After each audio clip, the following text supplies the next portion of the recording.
이리 오너라 이리 오. 할 때마다 적응이 안 돼.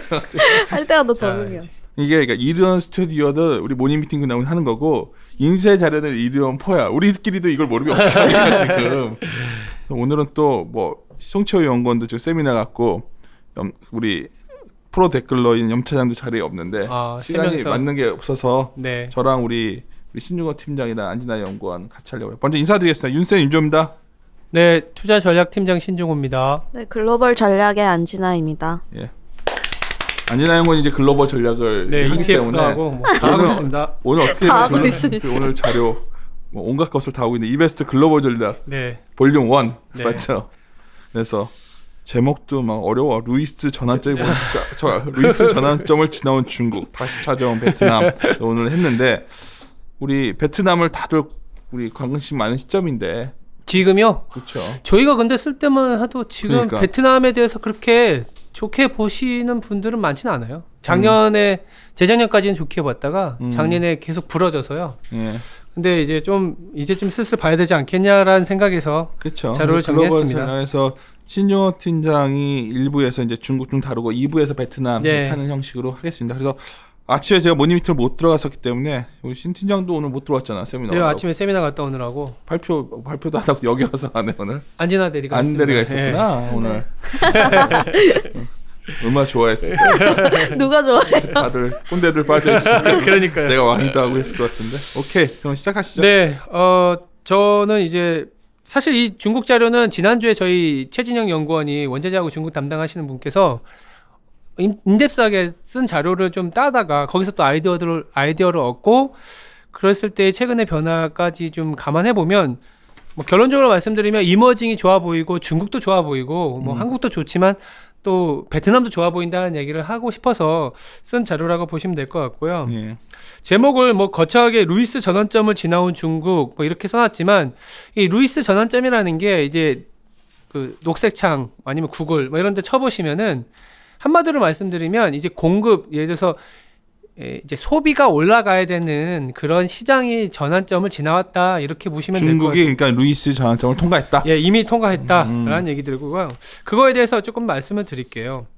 차트가 아마 이제 표지가 지나가고 2페이지가 올라갈 텐데 제목부터 이제 강한 위안화 왜 이렇게 써놨는데요. 최근에 보시면 위안화가 지금 6.8도 지나오고 6.7 언더까지 내려온 상황이에요. 그만큼 강한 위안화의 모습을 보이고 있는데 작년에 기억해보시면 아시겠지만 11월 달까지만 하더라도 위안화가 7자 넘어가면서 되게 위험해진다. 중미 무역 갈등도 그렇지만 중국의 정부가 내지는 중국의 경제가 상당히 안 좋다라는 얘기하면서 그때 다들 7개면 그럼 중국 위기 온다고 말 중국 위기 오면 우리나라는 이제 1800이 아니라 뭐 1300, 400 이런 얘기도 나왔었던 게 작년이었지 않습니까? 진짜 하기는 그런 얘기도 했다 누가. 네, 뭐 1300 얘기도 나왔었어요. 반토막 나야 일어난다 이렇게 해서. 근데 지금 보시면 묘하게도 중미 정상회담이 작년 12월 초에 있었잖아요. 그때 이후로 상당히 강한 모습을 보여주고 있습니다. 더불어서 그러니까 최근에 또 다시 달러화 지수만 보면은 연고점까지 다시 트라이하고 있는 모습인데도 불구하고 위안화는 뭐 거의 움직임이 없다라는 거죠. 그러니까 달러화가 유로화에 연동이 되다 보니까 유로화가 약해지면서 달러화가 최근에 많이 강해진 건 사실인데 예전 같았으면 이머징 통화인 위안화 내지는 원화가 더 약해졌어야 되는데요. 최근에 보면 위안화가 상당히 버티고 잘 유지되고 있다라는 측면에서 왜 이런 모습이 보이고 있느냐 거기서 이제 시발점이라고 보시면 될 것 같아요. 이게 상당히 이제 시장의 여러 가지 달러가 강해질 수 있다는 의미로 보시는 분들도 있고 유로가 너무 안 좋아 보이니까 유럽 쪽이 예. 그런 분들도 있고 그렇더라고요. 예. 근데 최근에 유럽 쪽은 지표가 생각보다 개선될 가능성에 조금씩은 올라오고 있어요. 정치적인 이슈를 빼면은 그건 또 다른 시간에서 저희가 말씀드릴 수 있는데 어쨌든 지금 포커스를 중국에 둬서 보면 3페이지에 자료가 올라갈 텐데요. 뭐 거창해 보이긴 하겠지만 한마디로 말씀드리면 대부분의 이머징 국가 하다못해 영국도 산업혁명 시기에 농촌에 있었던 인력들이 도시로 이동하면서 그 도시의 인력들이 공장의 노동자가 되고 기업들은 소위 말해서 생산성이 높아지면서 전체적인 자본이 축적되는 시기를 갖고 가거든요. 우리나라도 뭐 1960년부터 80년대, 그쵸. 90년대까지 그랬고 일본도 그렇고 대만도 그렇고 중국도 그런 사이클을 2000년대까지는 누리고 왔었어요. 근데 차트에 보시면 이제 더 이상 그 IMF에서도 2013년인가에 보고서가 나왔었는데 중국의 잉여 노동력이 급격하게 축소하고 있다. 농민공이 더 이상 유입이 되지 않는다. 유입이 돼도 추가로 고용을 하려면 웃돈을 더 줘야 되는 상황이 된 겁니다. 그래서 최근에 중국에 보시면 투자율이 오히려 잘 못 올라가고 있는 상황이고요. 뒤에 페이지 있네요. 4페이지에 보시면 왼쪽에 보시면 이게 중국의 주요 지역들, 즉 중앙, 뭐 동부 쪽, 서부 쪽에 그 소위 말해서 노동 시장의 디맨드 서플라이의 어떤 그 레이쇼거든요.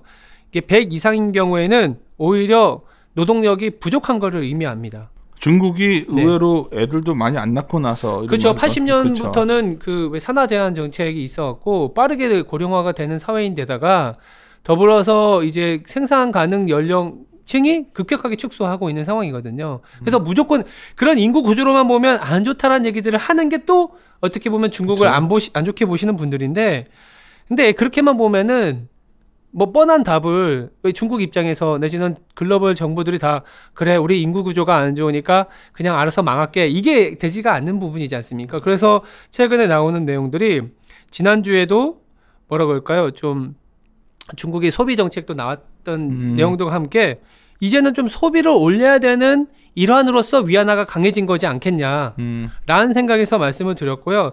아직까지도 중국이 민간 소비가 38%밖에 되지 않아요. 그리고 투자율도 2010년 이후에는 떨어지고 있습니다. 왜냐하면 투자를 통해서 GDP의 소위 말하는 성장을 이끌어가는 단계가 이미 지나온 거예요. 너무 과했던 투자가 정상화되는 사이클이고 지금부터는 민간 소비의 여력을 높여야 되는데 그 일환으로서 이 위안화가 최근에 좀 강해지고 있다라는 얘기를 드리고 싶은 중국이 거죠. 막 2차 산업 키워가지고 하는 시대는 그렇죠. 저물고 이미 3차 산업이 GDP에서 비중은 2010년 이후에 더 높아지고 있는 상황이에요. 그렇죠. 두 번째, 왜 위안화가 최근에 좀 강해지고 있느냐?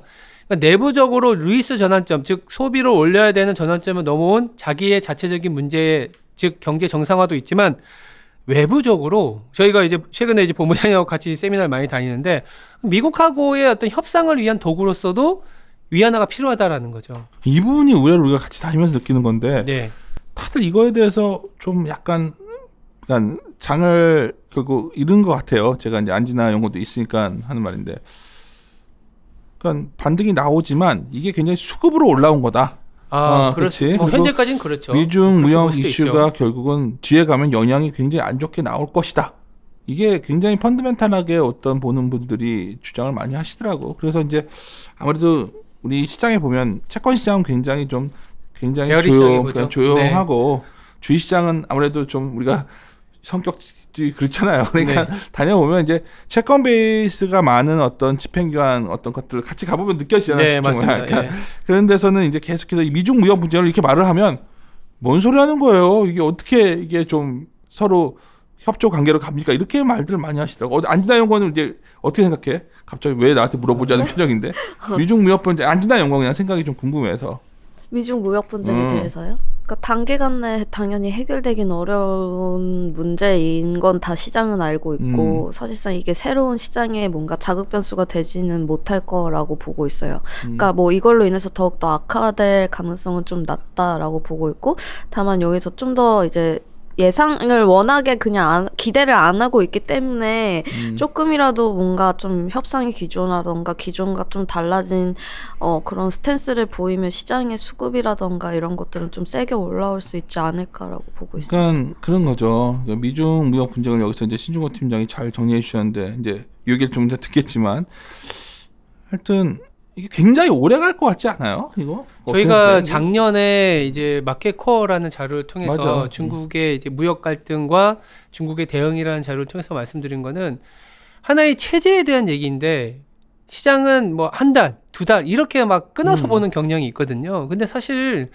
이거는 우리가 어쩌면 주식시장을 떠나는 그 순간까지 해결이 안 되고 계속 평행상 내지는 어쩌면 일정 부분 뭔가 협조가 되고 안 되고 그 사이에서의 왔다 갔다 하는 뭐라 그럴까요? 되게 초장기적인 이슈일 수도 있다는 생각이 드는 거고요. 다만 저희가 여기서 말씀드리고 싶은 거는 그러니까 사안을 좀 단순하게 보면 중국과 미국이 갈등의 어떤 배경 아니면 그 갈등의 키를 갖고 있는 거는 크게 두 가지라고 저는 보고 있어요. 그렇죠. 첫 번째는 지재권과 보조금과 관련된 이슈. 그렇죠. 두 번째는 환율의 개입과 관련된 이슈 두 가지로 보는데 근데 지재권 이슈는 중국도 아까 루이스 전환점하고도 같은 맥락입니다. 지금 예전에 어떤 그냥 단순히 낮은 임금과 2차 산업 위주의 생산성으로만 가져가는 거에서 그게 넘어왔거든요. 이제는 임금도 더 줘야 되는데 그러려면 혁신이라든지 전체적인 생산성을 높여야 되거든요. 그러려면 중국 제조업 2025도 나왔던 거고요. 근데 그걸 미국이 막고 있는 거지 않습니까? 그래서 이거는 자기들도 버릴 수 없는 카드고 미국도 중국을 컨트롤하기 통제하기 위해서는 내지는 좀 약간 견제하기 위해서는 지재권 이슈가 계속 물고 넘어지는 거기 때문에 단기간에 지금 3월 1일을 앞두고 있지만 해결이 될 거라고 생각하진 않습니다. 약간 일정 부분 좀 해결의 느낌을 주는 정도 말로만 끝나는 그렇지만 위안화는 좀 다른 이슈인 것 같아요. 위안화 같은 경우에는 앞서 소비를 높여야 되는 부분도 있고 이 지재권보다는 위안화를 좀 열어주면서 지금 중국이 그러니까 미국의 무역 수주 중에 그래도 50% 가까이가 중국의 그 어떤 수출품을 사들이는 부분이잖아요. 그거를 조금 우리가 양보해 줄게 하는 정도는 우리가 협조 게임에서 단기간에 이슈로는 기대해 볼 수 있지 않겠냐. 왜냐 내부적인 것도 아까 있으니까. 정말 6페이지 그림이 정말 이게 의미 있는 그림 같아요. 우리 전에부터 신용팀에 말을 했는데 우리가 미국 기업들이 4분기에 가이던스 주면서 장이 많이 흔들렸는데 다 중국 얘기했거든요. 맞아요. 세일즈라는 미국의 세일이라는 세일즈 그로스라는 게 기본적으로 나쁘게 말하면 중국이 해줘야 되는 상황이 이미 돼버려가지고. 재밌는 게 뭐냐면은 이렇게 생각해 볼 수도 있는 거예요. 자, 미국 입장에서도 지재권이라든지 이런 거를 자꾸 이슈화시키는 건 뭐냐면 중국이 되게 빠르게 올라와서 자기의 어떤 지위를 넘볼까봐라는 것도 있지 않습니까? 근데 거꾸로 미국 기업들이 그러면 더 투자를 해야 되는 상황이 되면 되거든요. 근데 이 위안화를 만약에 강세로 만들어주고 달러화가 약세로 가주거나 내지는 달러화가 안정을 찾아주게 되면 6페이지에 차트에 있는 것처럼 미국의 기업들이 매출이 살아나기 시작해요. 그러면 미국의 매출이 살아난다라는 거는 기본적인 미국의 성장까지 가져가는 데다가 두 번째는 곧 죽어도 민간 기업들은 투자가 하려면 이 탑라인이 개선돼야 투자를 하지 않습니까? 그러면 미국이 기업들이 투자를 한다라는 거는 또 중국과의 어떤 거리를 더 벌려놓을 수 있는 그런 어떤 이 두 가지 투트랙을 가져갈 수 있기 때문에 그래서 위안화가 강세로 가주는 거를 미국 기업들 내지는 미국 정부도 사실은 바라는 단기적인 협상에 어떤 접점이지 않겠냐라는 생각에서 위안화가 최근에 강해지는 게 상당히 시장에는 좋다 정도로 말씀드린 거고요. 이 부분에 대해서 이제 신용호 팀장 최강 이코노미스트 우리 많이 했던 얘기가 전에 신용호 팀장이 썼던 자료를 다시 한번 복귀 좀 해줬으면 좋겠는 게 그러니까 중국이 일본의 프라자비 이후에 학습 효과가 있잖아요. 그때 결국 일본이 처음에는 금융시장 버블 왔지만 상당히 고생을 했단 말이야. 중국이 그 길을 안 가고 싶어 할 거라고 우리 얘기를 많이 했었잖아요. 근데 그 길 비슷하게 가고 있는 거나 가고 있는 것 같아요. 그러니까 그 얘기 뒤에도 있는데 결국에는 일본의 사례도 그렇고 우리나라도 마찬가지인 게 자산 가격이 디플레인 상황에서는 절대 소비가 늘어나지 않습니다. 그러니까 자산 가격이 수채 인플레 내지는 버블까지 가야 내수가 빠르게 올라서는 거지 절대 디플레 유발 정책이나 자산 가격이 마이너스 내지는 하락한다라는 그런 기대감이 있는 사회에서는 절대 소비가 일어나지 않기 때문에 그거를 중국이 알고 있는 거죠. 그런 거에 대한 거는 뒤에서도 말씀드리고 6페이지에서 하나만 짚고 넘어가면은 최근에 작년 12월에 S&P 기업들의 매출액 전망치하고요. 최근에 중국이 좀 올라서고 이머징의 디맨드가 좀 올라서다 보니까 그 예상치가 올라섰어요. 확 올라왔네. 네. 이게 작년까지만 하더라도 연말에는 내년에 미국 기업들 성장 없어 이런 얘기들이 많았거든요. 근데 지금 보시면 올해 하반기부터 다시 또 8%로 올라간다는 기대가 또 사서히 살아나고 있는 거죠. 그래서 미국도 위안화나 이머징의 수요가 올라왔을 때 기업들의 가이던스도 올라갈 수 있고 기대치도 올라갈 수 있구나라는 선순환의 과정이 하나의 어떤 매개체가 위안화일 수 있다라는 생각에서 말씀드렸습니다. 그게 다른 것 같아요.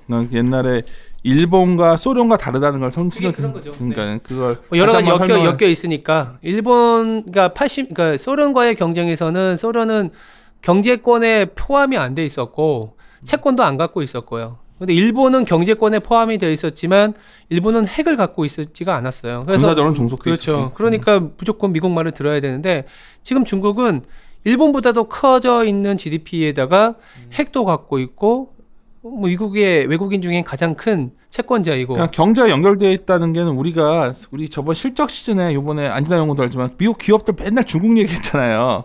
그 당시에 가이던스가 상당히 안 좋았는데 지금 가이던스 많이 올라왔네. 이거 언제 어느새 올라왔어요. 이 데이터는 한번 참고들 하셨으면 좋겠어요. 일부러 제가 데이터를 두 가지를 넣어놓은 거예요. 작년 12월하고 올해 2월의 최근 예상치가. 그리고 세 번째 위안화가 강해지는 거는 중국 입장에서도 아까 자산 가격하고도 연결이 되는데 중국이 뭔 정책을 쓰면 항상 나오는 얘기가 뭐 이 PT에는 없지만 자료엔 있거든요. 11페이지에 자료도 있는데 말로만 설명드리면 항상 부채 얘기를 하거든요. 너무 부채가 많거든요. 예, 부채가 뭐 250%나 되는데 그중에 기업이 150%고 막 이런 얘기를 많이 합니다. 서점 가면 그냥 중국 붕괴론 하면 다 똑같은 데이터 쓰는 거예요. 근데 항상 그 2013년인가 12년에 버냉키 의장 그 예전 연준 의장도 한 얘기가 뭐냐면 우리가 일본 사례에서 많이 배워야 되는 게 뭐냐? 자금의 또 융통이 안 됐을 때는 정부가 역할을 해줘야 된다. 이게 무슨 말이냐면 민간의 소비나 민간의 투자가 안 일어났을 때는 철저히 금리를 낮춰주고 정부가 재정 지출을 통해서 디플레가 빠지기 쉬운 나라를 살려내야 된다는 거거든요. 97년에 일본이 자칫 살아난 것 같아서 건전했다가 다시 잃어버린 10년이 더 연장이 된 건데 그러면 이거를 미국도 마찬가지지만 중국으로 연결해 보면 지금 GDP 대비해서 가장 많은 부채를 갖고 있는 건 뭐 두말할 것 없이 기업이거든요. 그렇죠. 그리고 2차 산업 이주의 기업이라는 말이죠. 그래서 구조조정은 무조건 하고는 있습니다. 중국은 구조조정을 계속 진행하겠죠. 근데 이 구조조정만 보면은 답 안 나온다. 그리고 만약에 중국이 성장이란 얘기하면은 또 이쪽에 또 성장의 자양분을 넣는 거야? 그러면 또 우리나라한테도 포스코나 화학한테는 또 공급 경쟁자가 생기고 얘네들은 돈만 투여해갖고 또 부채가 높아질 거야. 이런 대도리에 계속 빠져요. 그게 아니라 이런 기업들한테는 자금을 줘봐야 부채 상환에 대한 니즈가 높아갖고 자금이 안 돌아요. 디플레 유발 정책이라는 거죠. 그냥 아래 민간 쪽 그리고 정부가 자금 수요자, 정부는 재정 지출을 하고 민간이 소비할 수 있는 여러 토대를 마련해 주는 게 지금은 정부가 가장 중요하다. 그 하나의 시그널이 위안화였고 최근에 지난주에 저희 최진영 연구원이 쓴 것 중에 지방정부 전인대 보시면 생활형 SOC라든지 좀 있으면 3월 달에 전인대에서 감세안 나오는 부분들이 그런 거에 대한 전체적인 전환이라고 하는 거죠. 그래서 중국을 바라볼 때 너무 이제 다시 중국의 성장 정책으로 틀었어 하면 대부분 얘기하는 게 2차 산업에 다시 또 공급 과잉 이슈 터지겠네. 이런 게 아닐 수 있다라는 거죠. 그쵸. 중국이 이제는 소비를 해주는 시장으로서의 어떤 가능성? 왜냐? PT의 7페이지에 보시면 저축률이 40%인데 지금 그러다 보니까 지급 준비율을 뚝뚝뚝 떨어뜨리고 있어요. 저축률이 낮추는 거죠. 그렇죠. 저축률 낮춘다라는 건 소비하겠다라는 돈 쓰게 하겠다는 그렇죠. 거. 그리고 대외 시장을 개방하면서 부채를 끌어오는 거죠. 그러려면 위안화가 안정을 찾아야 되는 부분이고 그런 상황에서 최근에 위안화가 안정을 찾았다라는 거에서는 내부적으로도 소비를 늘려야 되는 루이스 전환점을 넘어왔고 외부적으로도 트럼프 대통령한테 할 말이 있으려면 뭔가 위안화가 강해지면 좋겠고 부채 문제를 해결하기 위해서라도 기업이 아닌 정부와 가계 쪽을 보면 위안화가 강해져야 되는 거 아니냐 이런 얘기를 그래서 하는 우리 거죠. 시작 전에 얘기했지만 이런 걸 생각해 보면 우리 시장에서도 미중 무역 분쟁이라든가 중국의 오버캐파 이슈에 가장 연동 많이 되어 있는 게 케미칼이거든. 네, 맞아요. 그래서 내가 농담처럼 맨날 하고 다녔던 얘기가 신진장 로케가 혹시 올라와주면 시장의 변화를 인지하셔야 됩니다. 얘기를 하는데 정말 코웃음 치는 데 많았잖아, 솔직히. 그러니까 이제는 중국이 새로운 경쟁자로서의 그치. 역할도 있지만 새로운 소비자로서의 역할 그쵸. 그런 거를 생각을 해야 되는데 뭐 물론 이제 한편으로는 구조조정이라는 건 계속 있을 수밖에 맞아요. 없어요. 너무 많거든요. 그리고 그동안에는 이게 좀 천천히 왔었던 부분이 있었는데 트럼프가 너무 많이 자극하고 때리니까 소비 부양 정책을 빠르게 진행하고 있는 거죠. 네. 생각에는 연준이 왜 이렇게 180도 전환했는가? 심플해요.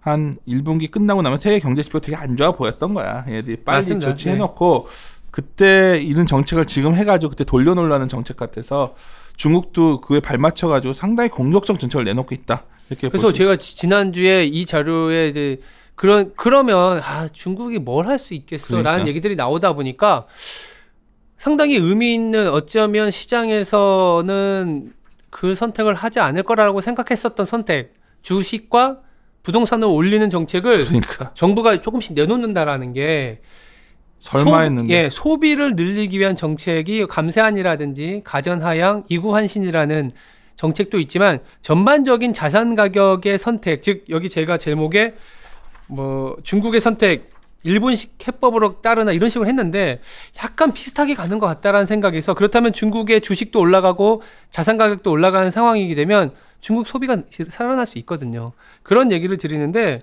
8페이지에 보시면 이거는 뭐 예전에 저희 최진영 연구원도 썼던 건데 그러니까 WMP의 어떤 주식 비중을 높인다든지 아니면 생애 첫 주택 금리를 28개월 만에 낮추면서 전체적으로 자산 가격을 어떻게든 부양시키려는 의지들이 상당히 많은 게 그래서 중국이 소비 정책 아무리 나와야 되겠어라는 거에 좀 더 강한 모멘텀이 자산 가격을 부양시키려고 하고 있다.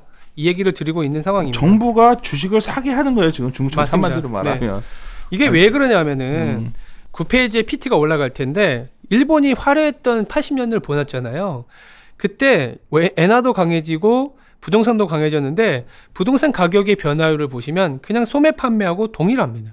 그러니까 소매 판매가 소비라는 게 자산 가격이 올라가야 소비가 일어나요. 그러니까 왜 그러냐면은 잘 아시겠지만 부동산 예를 들어서 주택이 건설되고 새로운 집을 이사를 가게 되면 거기에 수반되는 소비 활동은 엄청나지 않습니까? 안에 뭐 TV도 사야 되고 뭐 여러 가지 내구재, 비내구재들의 어떤 연쇄 효과가 상당히 크기 때문에 거기다가 웰스 이펙트도 있고요. 그러면 이런 소비의 활동이 늘어나려면 자산 가격이 올라가야 되는 게 맞아요.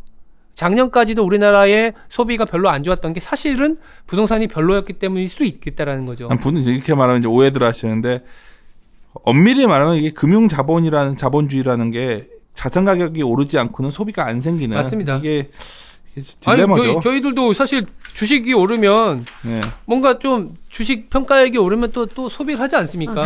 뭐 그런 부분들이 좀 있죠. 왜 웃어요? 와닿아서. 아니 소비 성향이 안 좋나? 최근에 산 백은 뭐가 있죠? 없어요. 요새 돈이 없어서 못 사고 있어요. 요새 쇼핑백 갖고 다니고 쇼핑백 들고 다녀요. 쇼핑백. 그 에코백. 네, 에코백도 싸지 않던데. 종이백이요. 진짜 왜 그러지? 장난에서. 근데 이제 재미있는 게 뭐냐면 80년대에 그러면 중국이라는 게 할 수 있는 거는 정책적인 여력밖에 없거든요. 당장은 자산 가격도 높일 것 같고 그러면 자, 엔화가 강해져서 전체적인 엔화의 바잉 파워가 높아지고 자기네 부동산도 샀는데 또 해외 부동산까지 샀던 사이클이었거든요. 그리고 소비도 많이 하고 그때 뭐 80년대 코카콜라 광고 보시면 진짜 화려합니다, 일본은. 근데 지금 그러면 중국이 뭘 할 수 있을까? 저는 좀 재밌는 게 뭐냐면 중국의 외환 보유액을 보는 거예요. 그리고 미국채 보유 비중을 보는 거죠. 80년대 중반에 일본이 플라자 합의 이후에 어떤 BOJ의 선택이 뭐였냐면 미국 국채를 안 샀습니다. 미국의 부동산을 산 거지. 부동산도 샀지만 미국의 국채를 안 사면서 어떤 일을 했느냐. 안 사면서 나온 그 캐시플로우 즉 경상수지 단에서 오는 자금을 엔화 자산을 사기 시작했어요. 그러면서 엔화가 상당히 많이 강세를 보이고 그러면서 전체적인 소매 판매와 부동산의 어떤 선순환의 트리거 역할을 했는데 지금 보시면 그 중국이 사실상 데이터가 많이 업데이트 안 되어 있지만 외환 보유액은 늘어나는데요. 미국의 국채는 그냥 옆으로 계속 기고 있어요. 그냥 더 이상 사지는 않고 있는 거죠. 그러니까 일각에서 뉴스에서는 미국을 대항하기 위해서 중국이 드디어 미국채를 팔기 시작했다. 이런 뉴스들이 나올 수도 있어요. 진짜 그 얘기는 좀. 근데 그거는 조금 한 면만 보는 게 그러니까 중국의 위안화가 신뢰감이 높아지려면 미국의 국채를 일정 부분 보유는 하고 있어야 돼. 왜냐하면 걔네들은 그 하드 커런시가 아니거든요. 경화가 아니기 때문에 이 전체적인 크레딧이 살려면 미국의 국채를 보유하고 있어야 되는데 너무 과다하게 보유를 하고 있었다라는 거죠. 지금 1조 달러 이상 보유하고 있었는데 이 비중이 좀 내려오고 거기다가 외환 보유고도 3조 달러나 많이 갖고 있는데 이 부분이 내려오면서 전체적으로 아까 달러도 약해지면 미국의 매출이 올라서는 것처럼 미국 입장에서도 달러가 외국인들이 가장 많이 사면서 강해지는 거를 아직은 원하는 단계는 아닌 것 같다라는 생각에서 말씀을 드리고요. 재미있는 게 뭐냐면 그러면 만약에 중국이 미국채를 그렇게 많이 안 사주면 지금 미국 같은 경우엔 재정 지출을 하기 위해서 국채도 많이 발행을 할 텐데 그럼 누가 사죠? 이런 얘기가 나올 수 있거든요. 그러면 미국채 가격이 막 급락하면서 수익률 올라가면 주식시장이고 뭐고 다 무너지는데 이게 극단적으로 생각하시는 분들도 계시는데 일본이 사주면 되고요. 전 세계 연기금이 사주면 되고 아니면 연준이 사주면 돼요. 아니면 연준이 파는 속도를 완만하게 내지는 계속 안 팔면 됩니다. 근데 최근에 나오는 뉴스가 연준 자산 정상화를 좀 종료하겠다라는 얘기들이 나오거든요. 그럼 이거에 대한 전체적인 얼결을 보면 중국도 그렇고 미국도 그렇고 전체적으로 자금을 은행단에 뭔가 계속 투여를 해서 자산 가격이든 달러화든 자산 가격을 높이고 달러는 안정시키려는 노력이 일정 부분 공조가 나타났구나라는 생각이 저는 드는 거죠. 그게 지금의 현재 상황이지 않겠냐라는 생각에서 그래서 2019년은 중국의 위안화가 강해지면서 전체적인 이머징의 시장도 조금 훈풍이 돌고 있지 않나라는 생각이 드는 거고요. 그래서 이제 투자 기회를 말씀을 드리면 첫 번째는 그냥 위안화가 강해지는 거에 베팅하는 거죠. 위안화가 강해지는 거에 베팅하는 거고 12페이지에 보시면 엔 달러하고 이제 위안 달러의 차트를 그려놨는데 이게 좀 재밌는 게 일본의 그러니까 성장이라는 게 비슷하지 않습니까? 일본이 너무 급격하게 성장하다 보니까 80년대 초반에는 미국이 일본을 굉장히 통상 압력을 많이 했었거든요. 그러면서 엔화가 이렇게 옆으로 막 기고 여러 가지 싸움이 있었는데 결국 합의가 이루고 나서는 내수가 올라갔을 때 엔화가 굉장히 강한 사이클을 보였습니다. 지금도 어떻게 보면 중국도 2000년대에 강한 성장을 보이면서 위안화가 강해졌는데 지금 다시 좀 약간 미국과의 통상 압력이라든지 그 제조업 내지는 루이스 전환점을 통과하기 이전의 성장에서 전환되는 과정이다 보니까 일본처럼 환율이 그렇게 강해지지 않은 사이클을 지나오고 있는 거예요. 근데 지금부터는 다시 자산 가격도 높이고 위안화도 강해지는 거라면 플라자 합의 때 이후에 엔화가 강해진 게 50% 강해졌는데 그 정도까지는 아니더라도 위안화가 지금부터는 7자로 넘어가는 게 아니라 6 초반 내지는 다시 5를 향한 모습을 우리는 볼 수 있겠다. 6 초반? 네. 야, 6 초반이면 거의 저희는 올해 연간 저희 이콘의 목표치는 6.2에서 3입니다. 너무 세게 하는 거 아니야? 외사에도 지금 보면 6.4 정도 나와요. 6.4까지 나왔나? 컨센서스 6.5, 6.4 나오더라고요. 물론 베어리시하게 보시는 분들은 7.2까지 보시는 분들도 근데 다른 말로 위안화가 강해진다는 건 상당히 글로벌 경제에 영향을 줄 텐데 어떤 영향을 줄까요? 저는 그래서 그게 재밌는 게 13페이지에 보시면 일본이 80년대에 어떤 일을 많이 했냐면 자기들의 자산 가격, 임대료가 높아지고 임금 가격이 높아지다 보니까 거기다가 엔화가 너무 강해지니까 해외 투자를 많이 했어요. 그렇죠. 아세안에 엄청 질렀죠. 그렇죠. FDI가 상당히 늘어납니다. 왜? 자기들의 돈값이 비싸졌으니 다른 데 투자하면 그게 더 많이 투자를 할 수 있지 않습니까? 그래서 그때 일본이 해외 투자를 본격화시키면서 80년대 후반에 아세안 쪽에 FDI가 엄청 많이 들어갑니다. 그리고 그게 90년대에는 중국이나 공산권이 편입이 되면서 약간 지위가 아세안이 물러나고 중국으로 다시 이제 제조업 기지가 다 갔지만 80년대 후반에 일본의 엔화가 강해지고 내수버블이 있었을 때 내부적으로는 그렇지만 외부적으로는 어떤 영향이 있었냐?